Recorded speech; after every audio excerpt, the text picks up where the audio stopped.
Olá, irmãos, tudo bem? Espero que todos estejam bem. Estamos aqui reunidos para mais uma ministração da EBN, da Escola Bíblica Noturna da CCR. E antes de qualquer coisa, eu gostaria de pedir que vocês pudessem se inscrever no nosso canal, dar um joinha, compartilhar com outras pessoas para que cada vez mais pessoas possam ter acesso à Palavra de Deus, e venham conhecer a graça e a misericórdia do Senhor. Amém? Possamos ser esse canal de bênção. Ok? Tenho aqui novamente a missão de compartilhar uma palavra com vocês, para que possamos aprender juntos a respeito do reino de Deus, a respeito das coisas dos céus. Certo? E o que eu gostaria de compartilhar com vocês hoje, o tema da ministração que eu venho compartilhar com vocês hoje, é a grande e incomparável misericórdia de Deus. Tá? A grande e incomparável misericórdia de Deus. Ok? O texto base que eu quero compartilhar com vocês está em Tito capítulo 3, do versículo 1 ao versículo 6, que diz o seguinte: Lembre a todos que se sujeitem aos governantes e às autoridades, sejam obedientes, estejam sempre prontos a fazer tudo o que é bom, não caluniem a ninguém, sejam pacíficos e amáveis e mostrem sempre verdadeira mansidão para com todos os homens. Houve tempo em que nós também éramos insensatos e desobedientes. Vivíamos enganados e escravizados por toda espécie de paixões e prazeres. Vivíamos na maldade e na inveja, sendo detestáveis e odiando-nos uns aos outros. Mas quando se manifestaram a bondade e o amor pelos homens da parte de Deus, nosso Salvador, não por causa de atos de justiça por nós praticados, mas devido à sua misericórdia, Ele nos salvou pelo lavar regenerador e renovador do Espírito Santo, que Ele derramou sobre nós generosamente por meio de Jesus Cristo, nosso Salvador. Amém? Segundo alguns dicionários, de língua portuguesa, a palavra misericórdia significa compaixão solícita pela desgraça alheia ou comiseração, piedade. É isso que significa a palavra misericórdia. E esse texto ele ilustra bem a nossa real condição diante de Deus, e diante da nossa vida mesmo. Se hoje temos vida, se hoje conseguimos minimamente conviver em sociedade, e ter os nossos feitos, digamos assim, não é por mérito nosso, não é porque nós somos bons ou qualquer coisa do tipo, mas por pura e maravilhosa, obviamente, misericórdia de Deus. É quando Deus resolve nos amar, e isso é em todo o tempo de nossas vidas, quando Deus demonstra seu amor, sua compaixão, e quando Ele derrama sua misericórdia sobre nós, que nós obtemos vida. É tudo graças à misericórdia de Deus. Não é pela sua bondade, não é pelos seus feitos, não é pelas suas obras. É pela misericórdia do Pai. Amém? E pensando nisso, olhando para a sociedade na qual vivemos, olhando para todas as demandas da sociedade e olhando para o exemplo de Jesus Cristo e pelo amor de Deus sobre as nossas vidas, o que fica é a ideia de que nós somos chamados a exercer a misericórdia constantemente também. Da mesma forma como Deus exerceu misericórdia sobre as nossas vidas, nós temos que replicar as boas atitudes de Jesus Cristo e nos mostrarmos misericordiosos com os outros também. Nós temos que mostrar compaixão e misericórdia pelo outro. Porém, a nossa natureza carnal, pecaminosa, ela nos atrapalha muito durante essa missão, no caminhar, no processo. É complicado porque em vários momentos nós erramos, nós pecamos, nós deixamos de exercer misericórdia sobre a vida de outras pessoas, Por muitas vezes, né, nós vemos pessoas errando, cometendo, né, práticas que desagradam a Deus, né, e nós acabamos condenando essas pessoas, né, sem tentar entender absolutamente nada, apenas condenamos, nos colocando muitas vezes num pedestal de superioridade, num patamar, né, num local de superioridade em relação àquela pessoa, né, e não demonstramos um pingo sequer de misericórdia por essas pessoas, né? E o grande erro está aí, né? Nós esquecermos que nós não somos melhores que ninguém e queremos nos colocar num patamar de superioridade. Só que muitas vezes essas pessoas que nós criticamos, essas pessoas que nós condenamos e essas pessoas com as quais nós nos comparamos e nos colocamos num lugar de superioridade, muitas vezes nós somos tão pecadores quanto elas ou até mais pecadores do que elas. Às vezes as nossas atitudes, a nossa forma de pensar, a nossa forma de viver é muito menos agradável aos olhos de Deus do que a vida de uma pessoa que a gente acaba julgando e condenando e não demonstrando misericórdia, né? E isso desagrada muito a Deus. Isso desagrada muito a Deus, porque Ele demonstra e continuará demonstrando misericórdia por nós todos os dias. Nós somos frutos da misericórdia. E se somos frutos da misericórdia, precisamos ser misericordiosos também. Amém? Precisamos ser misericordiosos. Deus é misericordioso em todo o tempo. E a maior prova disso é o amor imensurável que Ele derramou sobre as nossas vidas através do sacrifício na cruz, né? No sacrifício de Jesus na cruz. O maior ato de misericórdia por nós, né? Ir até o inferno e arrancar as chaves do inferno, as chaves da morte e as chaves do inferno, né? Para nos dar a vida eterna, nos dar o direito à vida eterna, nos dar a condição de ter contato com o Pai novamente, né? Rasgar o véu e nos dar condição de ter contato com Deus. Isso é um ato de misericórdia sublime, maravilhoso. E nós não podemos esquecer disso e de repente não sermos misericordiosos, não sermos pessoas que tentam exercer o amor e a misericórdia de Deus. Correto? E afinal nós somos pequenos cristos, nós somos cristãos, então nós temos que replicar as atitudes de Jesus. E baseado nisso, né, eu gostaria de compartilhar com vocês 3 ações de Deus, né, que são frutos da sua misericórdia. Lembrando que Deus é misericordioso com toda e qualquer criatura, tá? Deus exerce a misericórdia dele sobre todos nós. Certo? Então, eu quero compartilhar com vocês 3 ações que são frutos da misericórdia de Deus. E a primeira ação, né, a primeira atitude, né, relacionada a Deus e a sua misericórdia diz o seguinte: por ser misericordioso, primeiro ponto, tá? Por ser misericordioso, Deus faz grandes mudanças de rota. Por ser misericordioso, Deus faz grandes mudanças de rota. E para ilustrar isso, eu gostaria de ler o texto que está em Jonas. Só um minuto. Calma aí.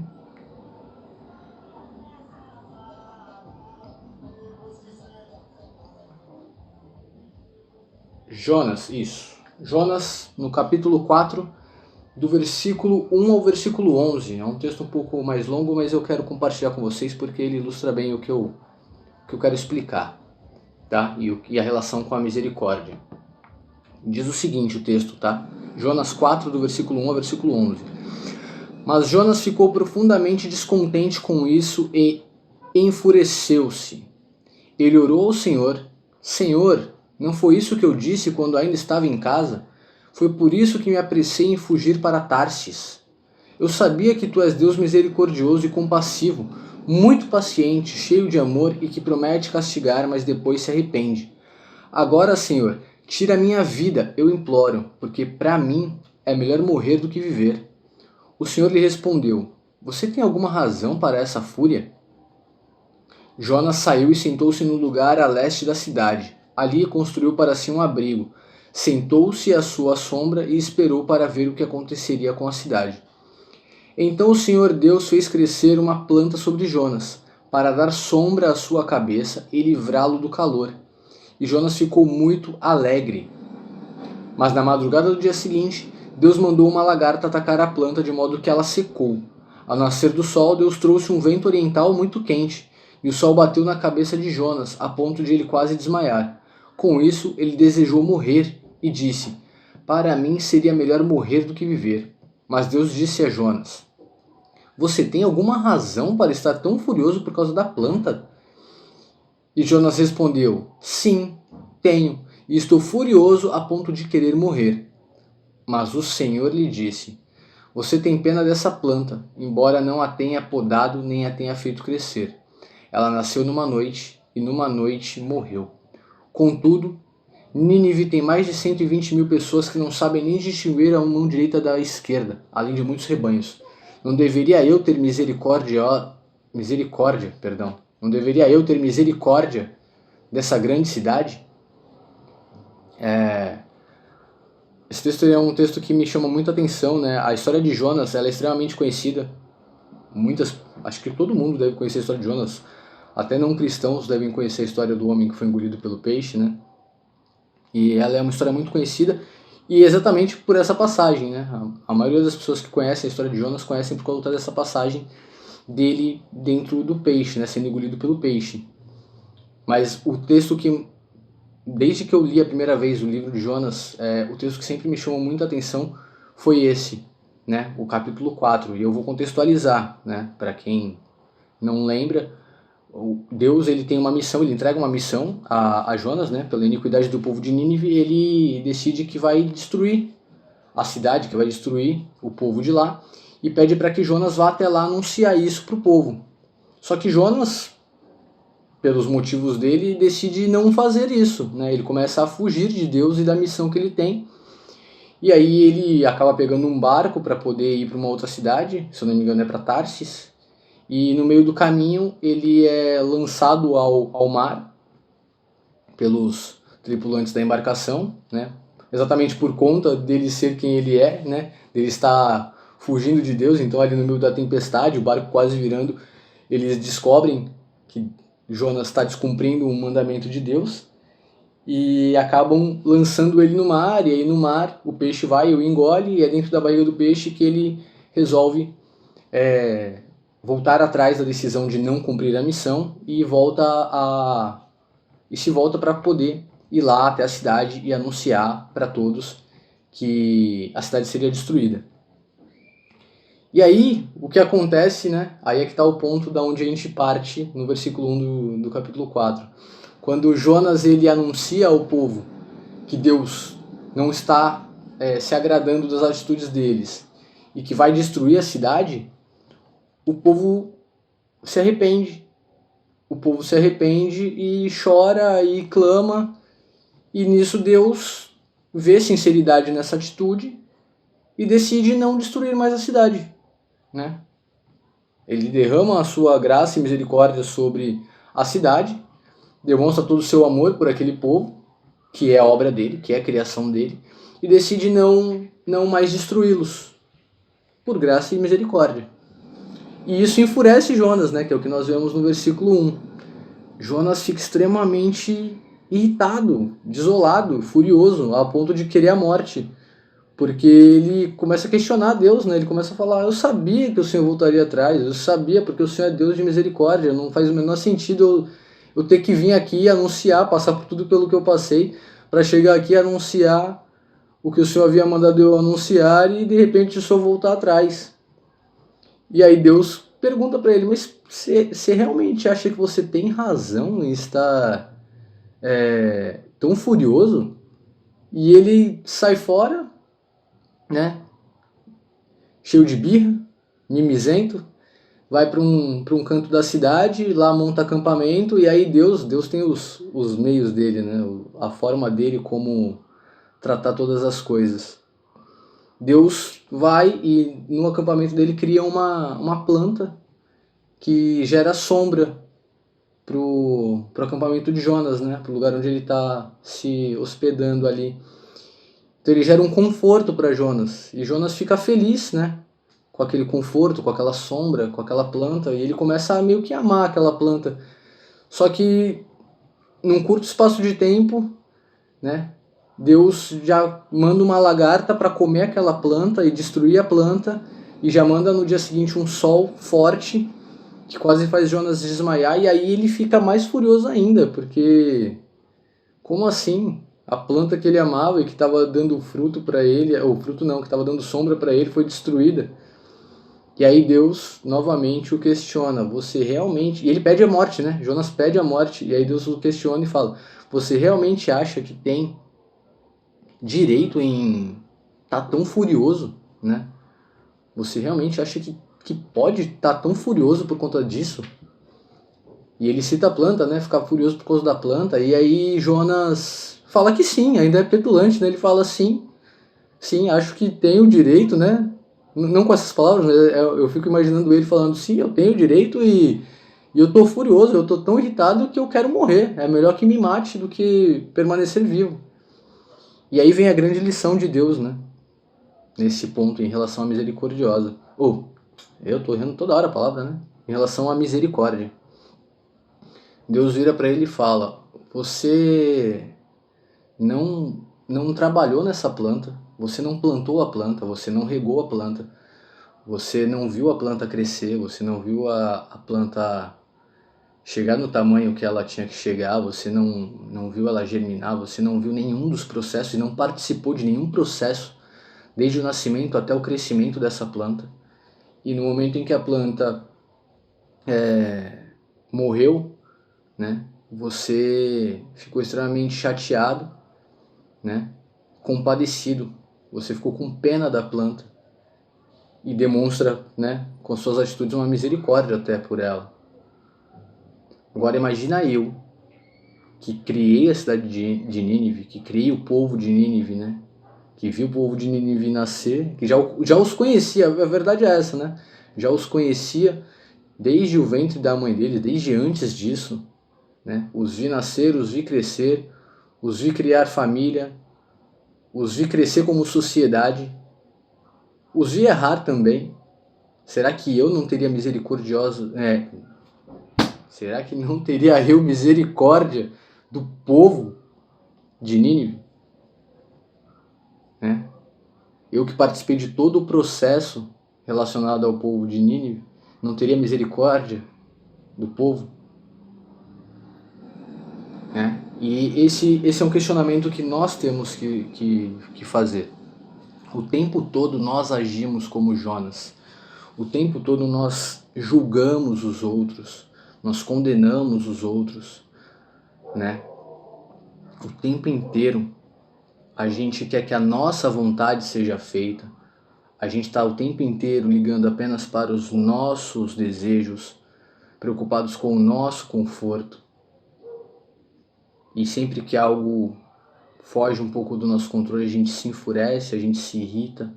Quando a gente vê alguém cometendo algum tipo de erro, seja contra nós ou contra alguém, a gente escarnece mesmo e muitas vezes deseja o mal, deseja que essa pessoa pague, né? É muito louco isso. Quem fez o mal pra alguém e ela tem que pagar. E eu não tô dizendo que não tenha, tá, pessoal? Existe uma diferença entre... Como é que eu posso dizer? Quando alguém erra, né? Todos nós, quando pecamos, quando erramos, nós teremos que arcar com as consequências dos nossos erros. Isso é um fato, tá? Então, a pessoa que errou, ela vai ter que pagar? De certa forma, sim. Porque haverão consequências dos seus erros, dos seus pecados, principalmente de acordo com a gravidade do seu erro e do seu pecado, né? Lembrando que não existe pecadinho ou pecadão, pecado é pecado, né? Mas existem consequências. Determinados tipos de pecado geram consequências maiores do que outros. E a pessoa que pecou, ela vai arcar com a consequência do erro dela. Isso é um fato. Porém, quando há arrependimento, o que não existe mais é culpa, né? Então, nós temos que parar de ficarmos enfurecidos com as decisões de Deus e de nos compadecer só com aquilo que nos convém, com aquilo que a gente gosta. É muito fácil a gente ter amor, amor e misericórdia pelos nossos, né? Nós temos que demonstrar amor e misericórdia pelos outros, pelos que não são do nosso convívio, pelos que não são da nossa panela, né? A graça e a misericórdia ela tem que ser estendida a todos, porque Deus estendeu a graça e a misericórdia dele a todos. Amém? Então esse é o primeiro ponto. Pare de questionar as mudanças de rota que Deus proporciona para a sua vida e para a vida dos seus. Entenda que Deus ele é misericordioso e por conta disso ele pode fazer grandes mudanças. Ok? Esse é o primeiro ponto que eu gostaria de compartilhar com vocês. Faça a vontade de Deus, né? E que a vontade de Deus se cumpra. Deseje isso e não questione a vontade de Deus e as atitudes dele. Faça a sua parte, porque Deus sempre faz a dele. Amém?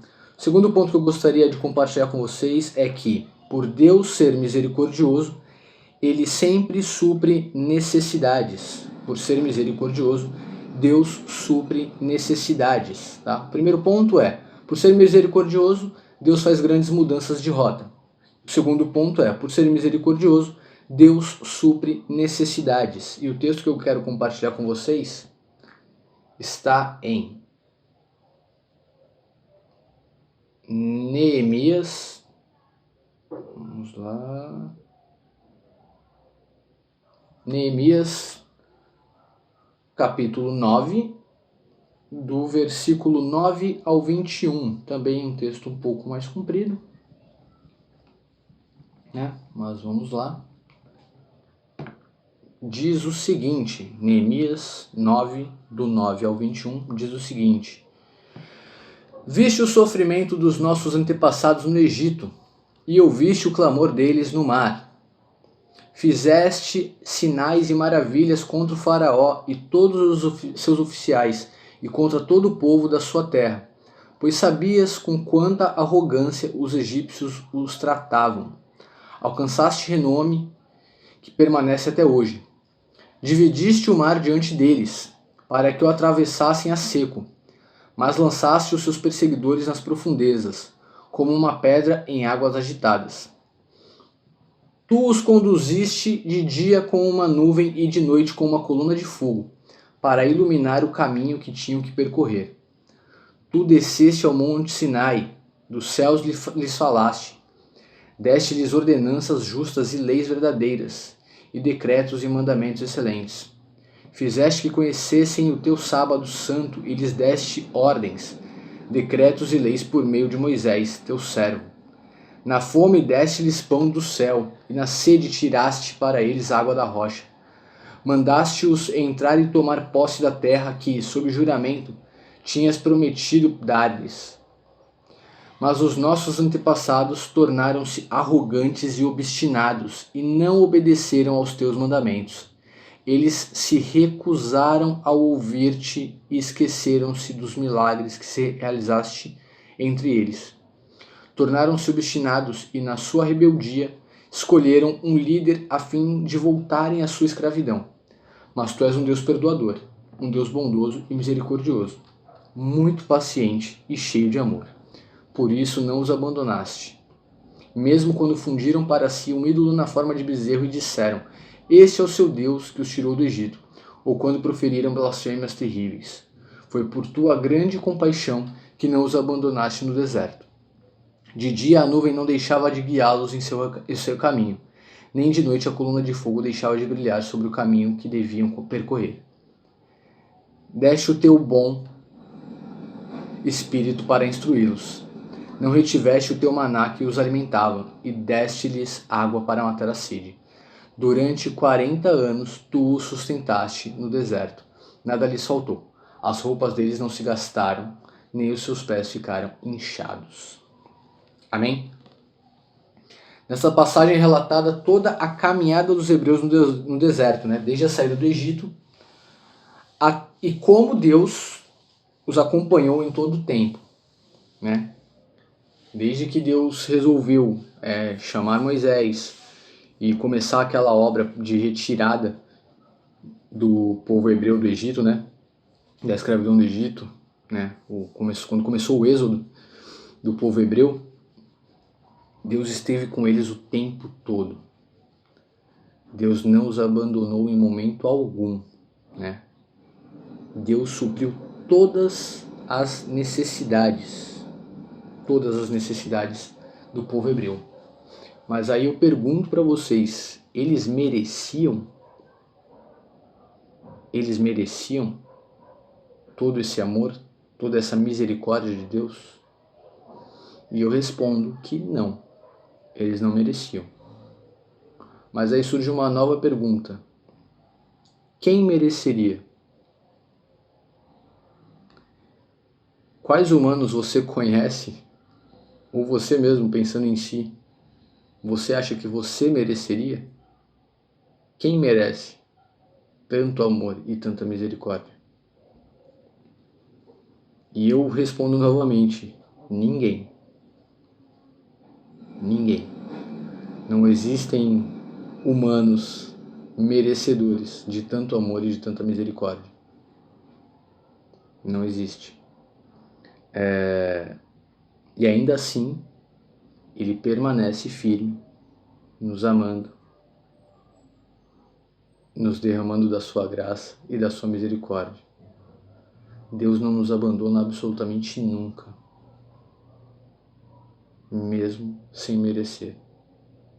E isso é muito surreal, porque eu me conheço, eu sei o quão falho eu sou, o quão fraco eu sou, o quão pecador eu sou.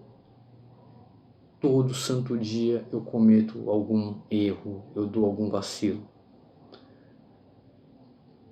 Seja em pensamento, seja em ações, ou em falta de ações, porque a falta de ação também pode ser um pecado.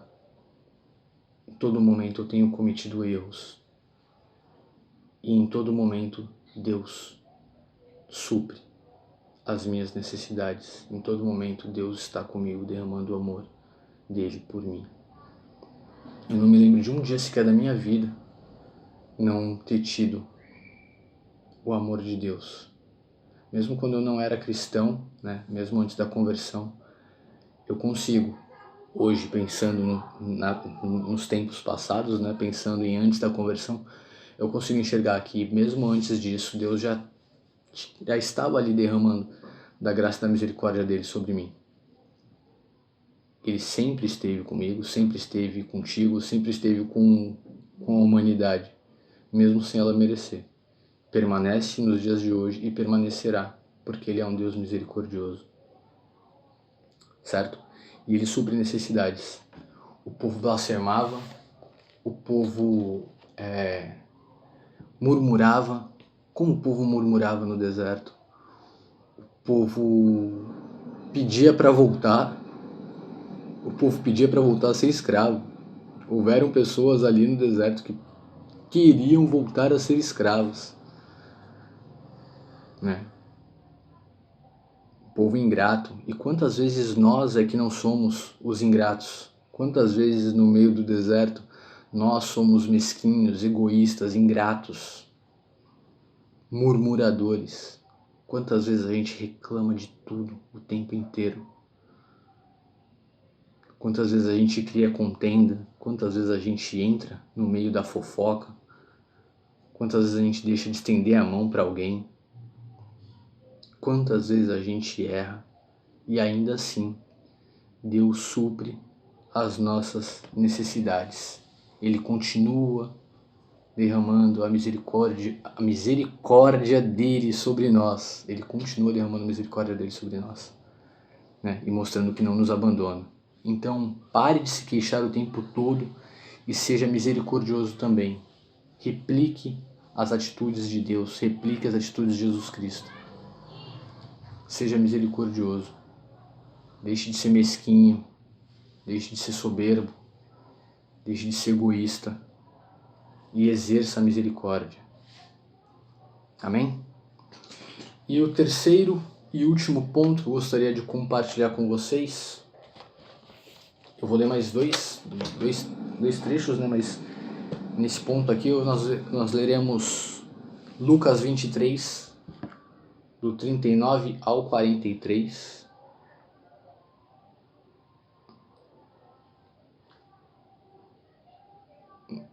Lucas 23, do 39 ao 43, né? E essa passagem ela fala sobre o momento em que Jesus foi crucificado com outros dois ladrões. Ou melhor, Jesus foi crucificado com dois ladrões. Outros dois não, porque Jesus não era um ladrão, né? Então, essa passagem fala do momento em que Jesus foi crucificado com dois ladrões, esses de fato, né, criminosos. E eu peguei esse texto para ilustrar o seguinte ponto, né, que é o terceiro ponto que eu quero compartilhar com vocês. Por ser misericordioso, Deus perdoa, certo? Por ser misericordioso, Deus perdoa. Os 3 pontos são: por ser misericordioso, Deus, as 3 grandes ações, né? As 3 grandes ações de Deus relacionadas à misericórdia dele são: por ser misericordioso, Deus faz grandes mudanças de rota. Por ser misericordioso, Deus supre necessidades. E 3, por ser misericordioso, Deus perdoa, né? E essa passagem, e vamos ao texto primeiro, né? Lucas do 39 ao 43, Lucas 23, do 39 ao 43, diz o seguinte: um dos criminosos que ali estavam dependurados com Jesus lançava-lhe insultos, dizendo: você não é o Cristo? Salve-se a si mesmo e a nós. Mas o outro criminoso o repreendeu, dizendo: você não teme a Deus, nem estando sob a mesma sentença? Nós estamos sendo punidos com justiça, porque estamos recebendo o que os nossos atos merecem. Mas este homem não cometeu nenhum mal. Então ele disse: Jesus, lembra-te de mim quando entrares no teu reino. E Jesus prontamente lhe respondeu: eu lhe garanto, hoje mesmo você estará comigo no paraíso. Amém? Essa passagem ela é chocante, né? Porque nela Jesus leva para o paraíso um criminoso. Ele afirma ali que aquele criminoso entrará, né, no paraíso em pouco tempo ali, né? Assim que eles morrerem, né? Assim que o corpo humano deles morrer, eles estarão no paraíso. E assim, constantemente nós, né, nós humanos, nós somos tomados pela ira ao ver e vivenciar situações onde pessoas causam muito mal umas às outras. Muitas vezes até causam mal para nós, né?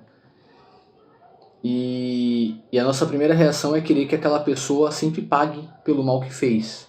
E a sensação de impunidade deixa a gente realmente muito irado. Ver uma pessoa cometer algo ilícito e passar batido, como se nada acontecesse, causa uma revolta, uma ira muito grande. E só que assim, como eu falei antes, né? Como eu falei quando eu estava citando o primeiro ponto,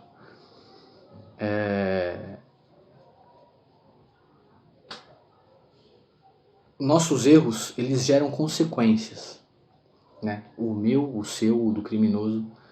Toda vez que a gente erra, haverá uma consequência, né? Haverá uma consequência. E nós teremos que lidar com elas. Não tem para onde correr, né? Se você matou, você vai ter que lidar com as consequências desse seu ato.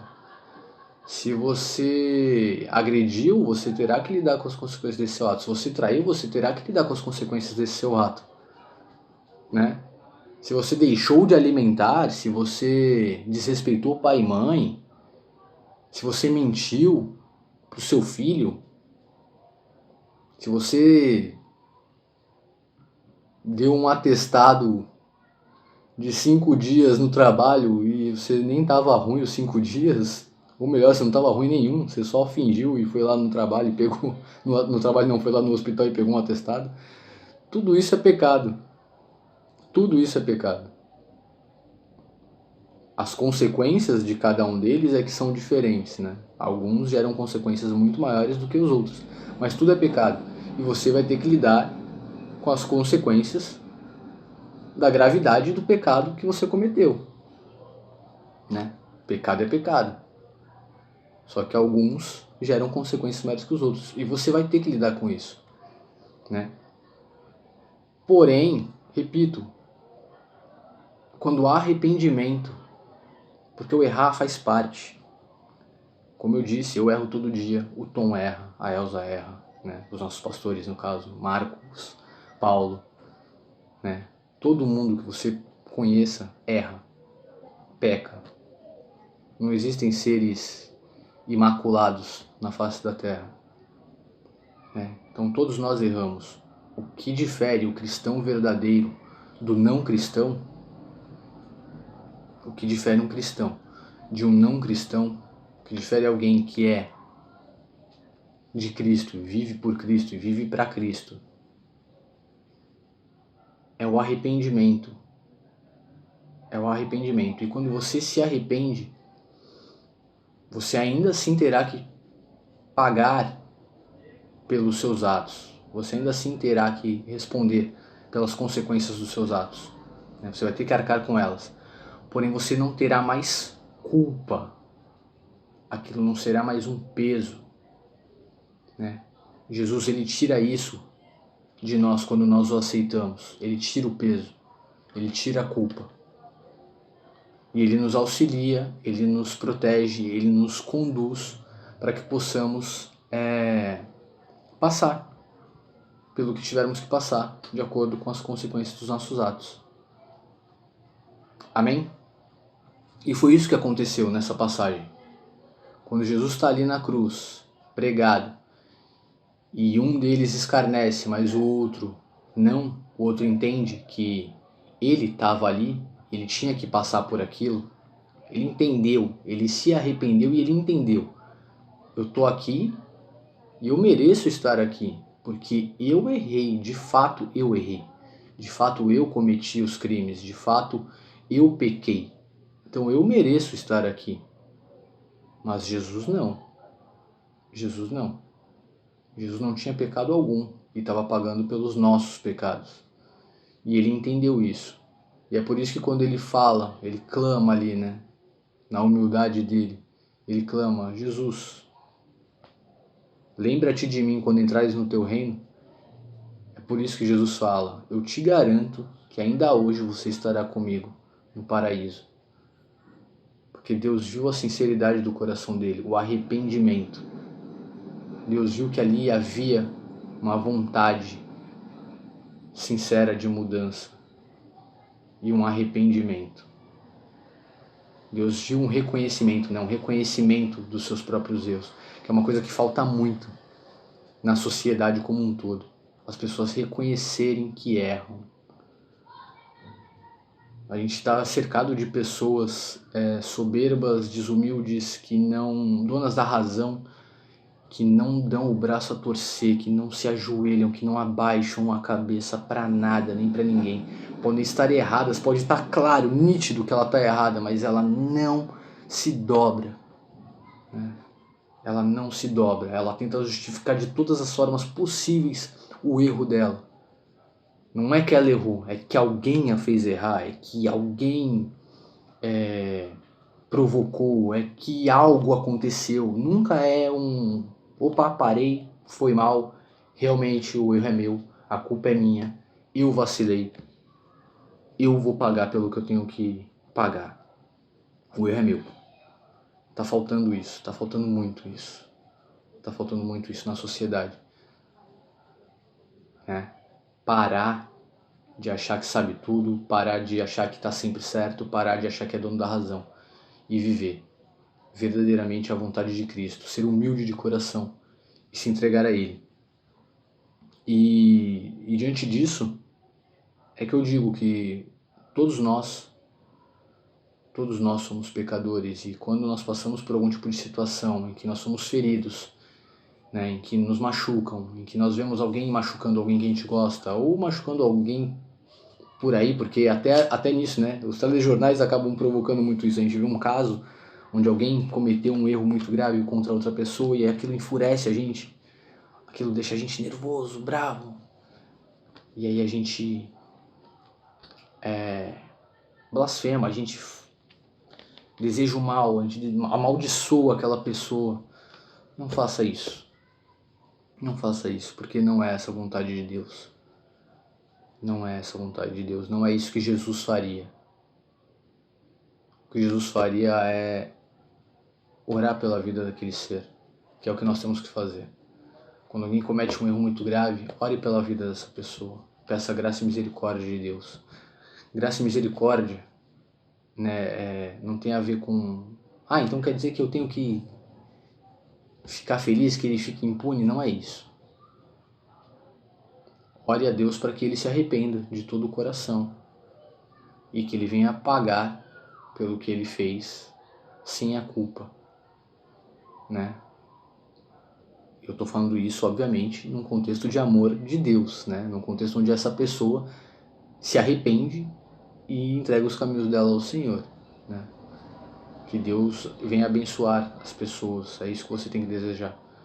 Que as pessoas se livrem dos maus caminhos e vivam para Cristo, né? Então, exerça misericórdia sobre a vida das pessoas, sobre os que te ferem, sobre os que feriram alguém que você ama.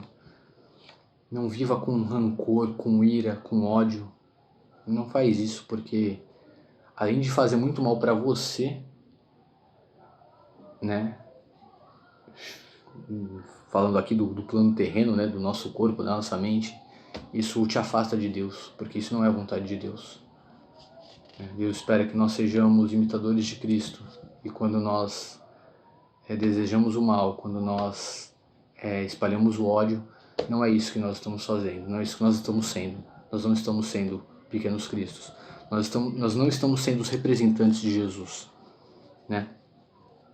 Nós não estamos entregando misericórdia, distribuindo misericórdia, exercendo a misericórdia sobre a vida de ninguém. Né? Lembre-se, você não é merecedor da misericórdia que Jesus derramou sobre a sua vida, então não espere que as pessoas sejam merecedoras de misericórdia. Amém? Esses são os 3 pontos que eu gostaria de compartilhar com vocês, né? As 3 ações, né? 3 ações de Deus que são frutos da sua misericórdia. Primeiro, por ser misericordioso, Deus faz grandes mudanças de rota. Segundo, por ser misericordioso, Deus supre necessidades. E terceiro, por ser misericordioso, Deus perdoa. Amém?